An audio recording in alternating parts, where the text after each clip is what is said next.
እሺ አሁን እነዚህ ሰዎች ራእይ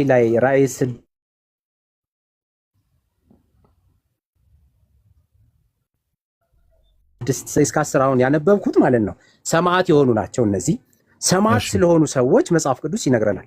እሺ አክቲቭም ደግሞ ሙሉ ለሙሉ አክቲቭ ናቸው ማለትም የማንችልበትን መንገድ ምንድነው? ከዚህ ውጪ ፍረድልን ከማለት ውጪ ምንም የተናገሩበት ክፍል የለም የመጽሐፍ ቅዱስ ክፍል አክቲቭ ያልሆነ ሰው ፍረድልን ይላል። ስለሌሎቹ ግን እነዚህማ ይኸውልህ እንግዲህ አሁን እኮ እየነገርኩህ እኮ ነው። አሁን በቅንነት ተረዳኝ። አክቲቭ ያልሆነ ሰው ፍረድልን ይላል ወይ? ሰዎች ለዚህ አክቲቭ ያልሆነ ሰው ፍረድልን ይላል። ጥያቄ ለሌላ ጥያቄ አክቲቭ ሆኖ ግን እዚህ ጋር ግን አናይም። ለዚህ ጥያቄ አክቲቭ ያልሆነ ሰው ፍረድልን ይላል ወይ? ወዳጅ ለሌላ ጥያቄ ለአንተ ሲማልዱና ሲቃጥሉ ረጋ በል ቆይ፣ የትም አትሄድም። ዛሬ ከዚህ ገብታ አትወርድም ብያለሁ ወዳጅ፣ የትም አትወርድ፣ ማንም አይነካም። ረጋ በል። አታስወርደኝ አንተ። አክቲቭ ያልሆነ ሰው ጥያቄ ያቀርባል። አክቲቭ ያልሆነ ሰው ጥያቄ ያቀርባል። ተመስገን። ሁለተኛ ልምጣለህ። ቆይ ሙሴ ሞቶ ነበር አይደል? እሺ ዘዳግም 34 ላይ ሙሴ እንደሞተ ይናገራል መጽሐፍ ቅዱስ። ምን ሙሴ በስጋ እንደሞተ ይናገራል አይናገርም? እሺ ማታኮን አላውቅም በልኝ ፓፓ። እሺ አትበልኝ። ሙሴ ሞቷል አልሞተም? ቀጥል። የመጨረሻ ንገረኝ። እሺ ቀጥል። ስጋ ሞቷል አልሞተም? እንደውም እዚህ ጋር ነው የምጠይቀው። ሙሴ በስጋ ሞቷል አልሞተም? ሙሴ ሲጀምር ሞትን እንዳልቀመሰ ሙሴና ኤልያስ ድጋሚ መጣው ወንጌል እንደሚሰብኩ ሌላ ፓርት ላይ ይናገራል መጽሐፍ ቅዱስ። ሙሴ አንዴ ሚውት አድርግ እስቲ ብላችሁ። አቤቱ ቀጥ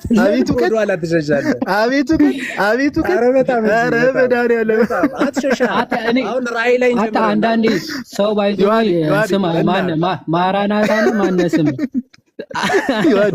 አንዳንዴ ሰው ያፍራል እኮ ወይ ፈን ወይ በጣም አንተ እንኳን የሃይማኖትን ተቅማጥ ከክርስቶስ ደም ጋር እኩል አድርገህ እንኳን አላፈርም። ቆይ አታስወርዱ፣ ችግር የለውም።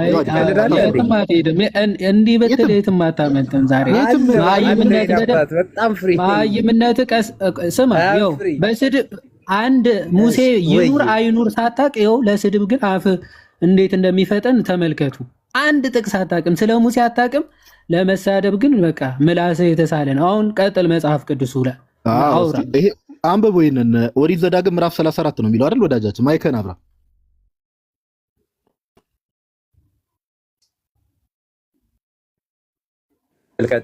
ቀጥል አባቴ።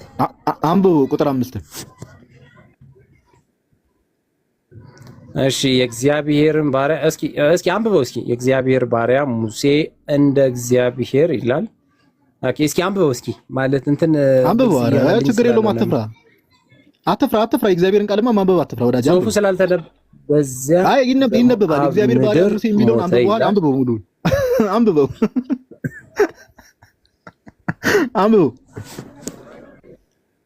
እኮ አሁን። እሺ ሞተሽ፣ እሺ እንደ ሞተሽ ተስማማን። እሺ ስለዚህ ይቅርታ ጠይቅ። ቀደም ተሳስቼ ነበር በል። ምን?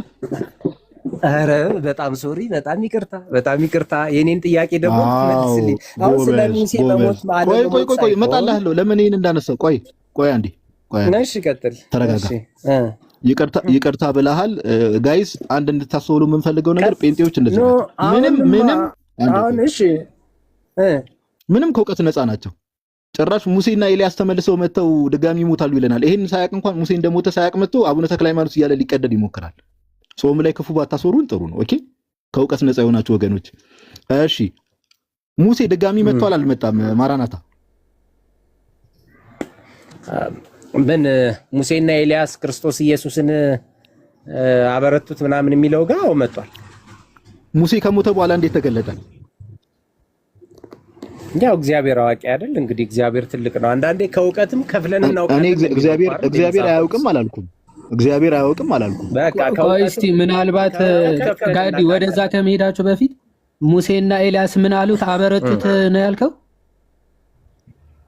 ሙሴና ኤልያስ ኢየሱስ ክርስቶስን በምን ተራራ ነበር የሚለው? አበረቱት ነው ያልከው? እየጸለየ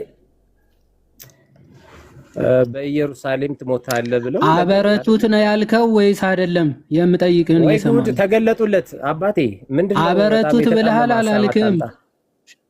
አበረቱት ብለሃል አለ ነው ያልኩህ አባዬ።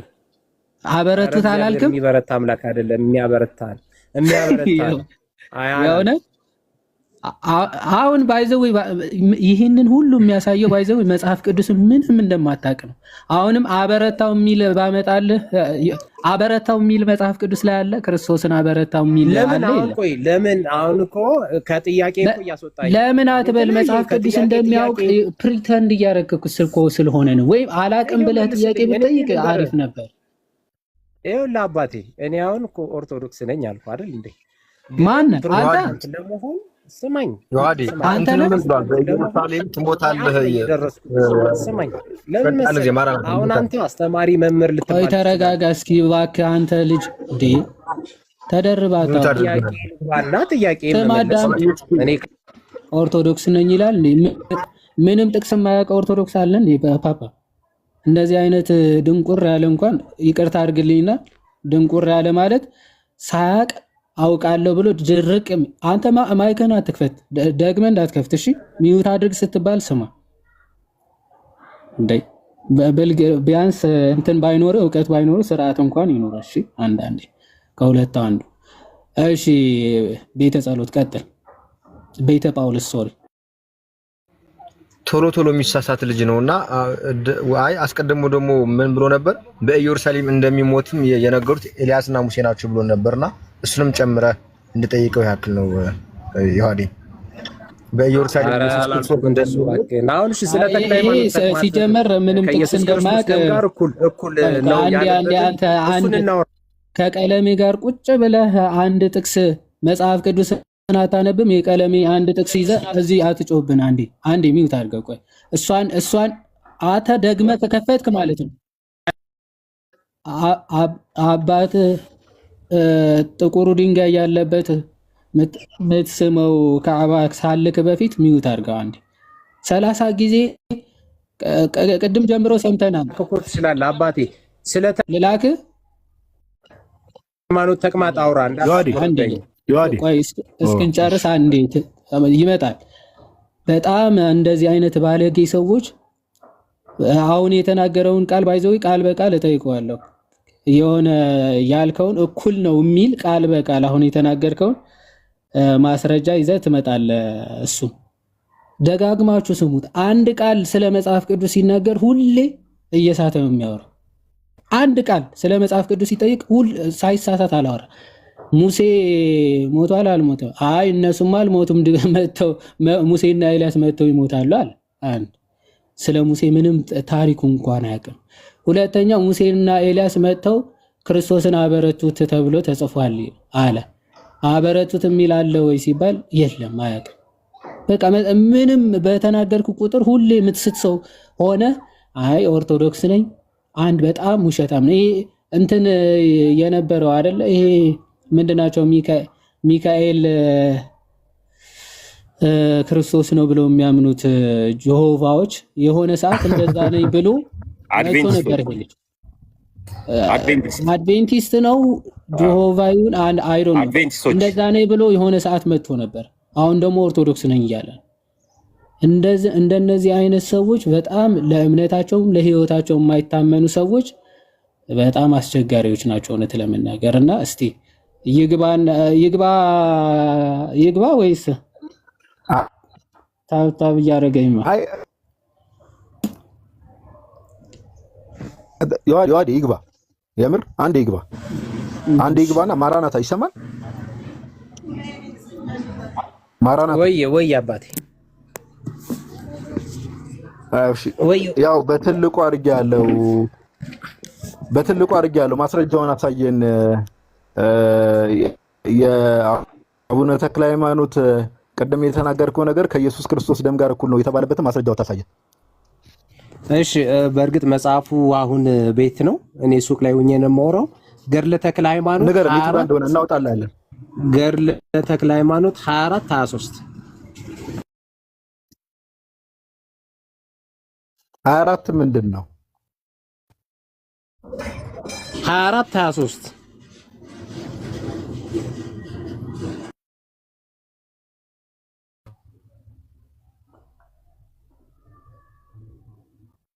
የኔ ነው ወይስ ጋዲ አንተ? ኔትወርክ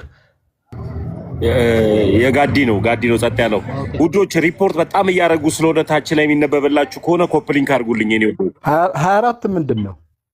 ምንድነው? ካብራ ድምጽ የሚሰማ ከሆነ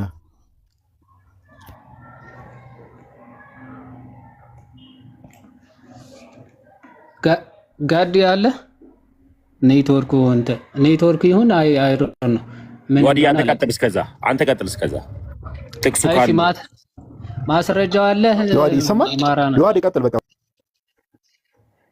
ወይ አንተን ነው ማስረጃ አሁን ጄ ላይ መጽሐፉ ስለሌለ ነው እንጂ አለኝ። በእርግጥ በፕሮግራም ማምጣት ያያችሁት በሰፊው ማንበብ እችላለሁ። ገርለ ተክለ ሃይማኖት ተፈተው ማስረጃ ስለሌለ ምንድነው 24 ስለሌለ ነው። አንተ ምዕራፍ 24 ቁጥር 23 ምዕራፍ 24 ቁጥር 23 ምንድነው 24 23 የምትለው ወዳጄ? በስርዓት ተናገር። 24 23 ገርለ ተክለ ሃይማኖት መጽሐፉ አለ እጅ ላይ ያለው 24 23 ምንድነው እኮ ላውጣልህ እኮ ነው። አሁን እጅ ላይ ያለው ወይ እጅ ላይ ያለው መጽሐፉ እጅ ላይ ያለው? አዎ አለ። ክፈትልኝ አንዴ ክፈተው። እሺ አንዴ ትልቁ ላይ አድርገኝ። እሺ ማስረጃ ራሱ ሳይኖራቸው ነው እንትን የሚሉት እነዚህ ሰዎች። እሺ ወይ ጉድ! አረ መጽሐፉ ስለሌለኝ ነው አሁን እጄ ላይ። እንዴ ምን ሆነ ነው? የለህም። የሰው ሀሜት ሰምተህ እንደመጣ እኮ ስለምናቅ ነው። ይኸው ገጽ ስንት ልክልህ? 24 ገጽ ነው። ገጽ 24 ክፈት። እሺ ስሙ ገጽ 24 እሺ ገጽ 24 23 እሺ ይሄ ስንት ነው ይታያል? 24 ይላል። እሺ ቀጥል አንብብ። ምን ላንብብልህ? አንብብ ሙሉን አንብብ። ወርታች እያነበብኩ ነው። ስፔሲፊካሊ ቁጥሩ ተናገር። እያነበብኩ ነው። ቁጥር ስንት ላንብብልህ? ከአንድ ቁጥር ጀምረህ ውረድ። እያነበብኩ ነው። ስፔሲፊካሊ ተናገር። ስፔሲፊካሊ ቁጥሩ እንደዛ ለምን አታነብም? ስፔሲፊካሊ ቁጥሩ እንደዛ የሚል ስማኝ አንብበኸው የማታውቀው ከመጀመሪያ ጀምረህ አንብብ አትበለን። እሺ ስፔሲፊካሊ ቁጥሩ 24 ይኸው ገጽ ከፍቼ ይላል። ቁጥር ስንት ላንብብልህ? እንደዛ የሚለውን ቁጥር አንብብ። ሙሉን 24ቱን ሙሉን አንብበው። ድንጋይ ራስ ሁለተኛ ደግመህ እንዳትመጣ ውረድ።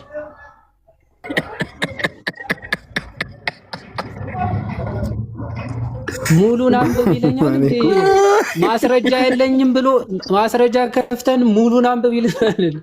የተናገርከው እኮ ኦኬ እንትኑ ከመስቀሌ ጋር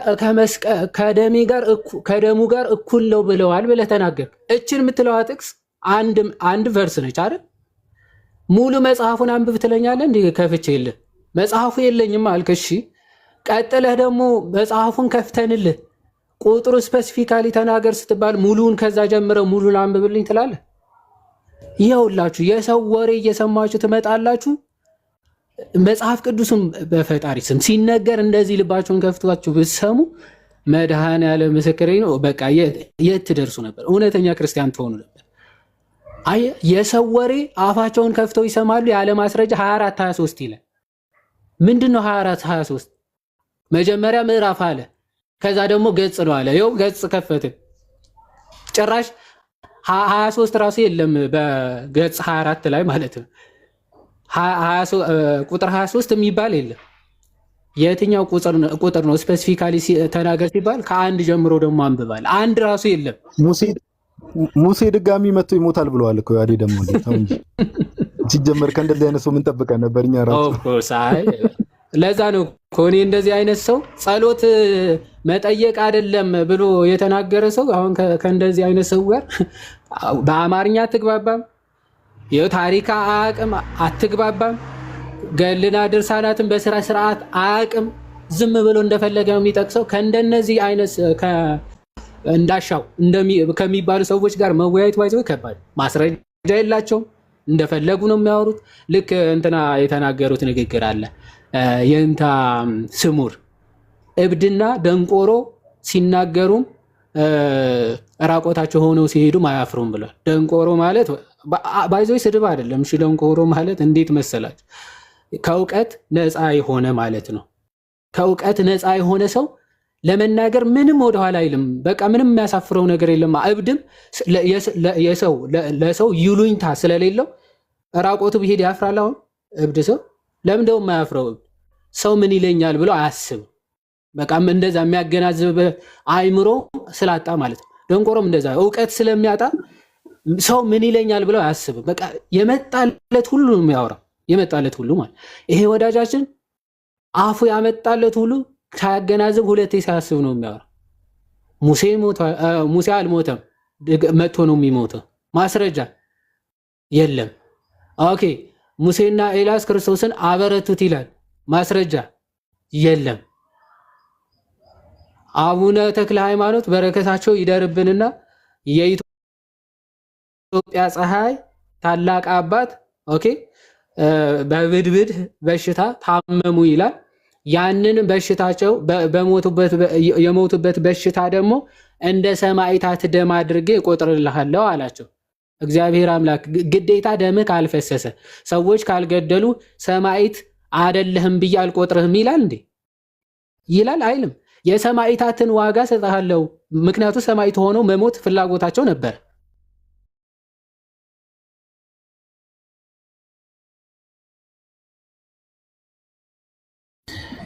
ዮሐድ የኔ ነኝ አንተ ነህ የተቋረጠው። ዮሐድ ተቋርጦ ነው አልጋዲዬ።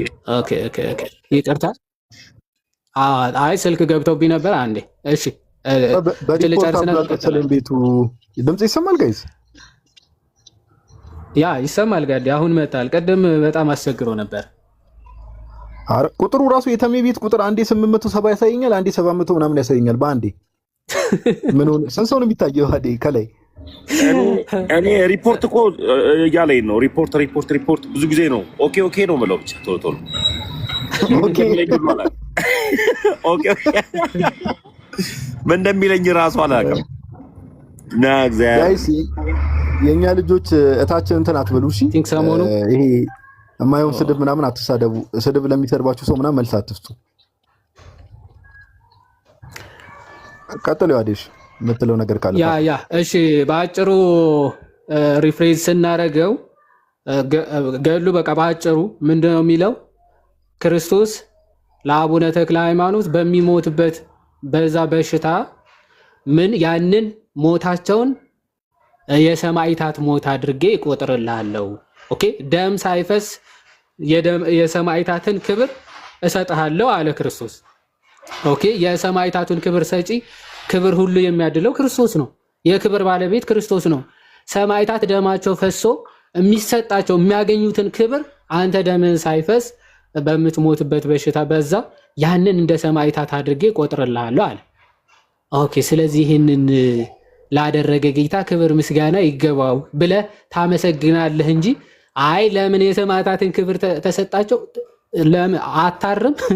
ምክንያቱም ኢትዮጵያን በእግር ዞረው ወንጌልን የሰበኩ የኢትዮጵያ ፀሐይ ስለሆኑ ኦኬ ክርስቶስ ደግሞ ለዚህ አገልግሎታቸው ምን ብሎ ሰጣቸው? ኦፍ ኮርስ የኢትዮጵያ ፀሐይ ወንጌልን የሰበኩ የኢትዮጵያ ሐዋርያ ኦኬ እንደ ሰማዕታቱ እንደ ሐዋርያቶቹ እንደ ጴጥሮስ ቁልቁል ተዘቅዝቀው ባይሞቱ እንኳን እንደ ጴጥሮስ በሰይፍ ተቀልተው ባይሞቱ እንኳን እነ ጊዮርጊስ እንደነ አግናጢዮስ በአንበሳ ተበልተው ባይሞቱ እንኳን እንደ ፖሊካርፕ በእሳት ተቃጥለው ባይሞቱ እንኳን ኦኬ በህመም ቢሞቱ እንኳን ያንን ህመማቸው እንደ ሰማዕታት ያለው ዋጋ እሰጣቸዋለሁ አላቸው። ይህን ክብር ለሰጣቸው አምላክ ዛሬም ዘወትርም ክብር ምስጋና ይሁን። የእሳቸውን በረከት ይደርብን። ኢትዮጵያ እሳቸው ዞሮ የጣዖታትን አስተምህሮ ባያፈርሱ የጣዖታትን አምልኮ ባይንዱ ኢትዮጵያ የወንጌል ከተማ የወንጌል ሀገር ባልሆነች ነበር። ኦኬ የጣዖታት ደብር በሆነች ነበረ። እዚህ እሳቸው ወንጌልን ሰብከው ኦኬ የተሰዓቱ ቅዱሳን ደቀ መዛሙርት ናቸውና ወንጌልን ዞረው ሰብከው ኢትዮጵያ የወንጌል ሀገር የክርስቲያን ደሴት አድርገዋታል። ይሄ ባይዘው ሰዎች ለመናገር አያፍሩም ሲባል በኢትዮጵያ ለዛ ነው ቅዱሳንን ሲናገሩ ምንም የማያፍሩ ምንም ዕውቀትም ስለሌላቸው ነው። በነገራችን ኦኬ ግብጾች ይህንን ታላቅ አባት ተቀብለው ያከብሯቸዋል።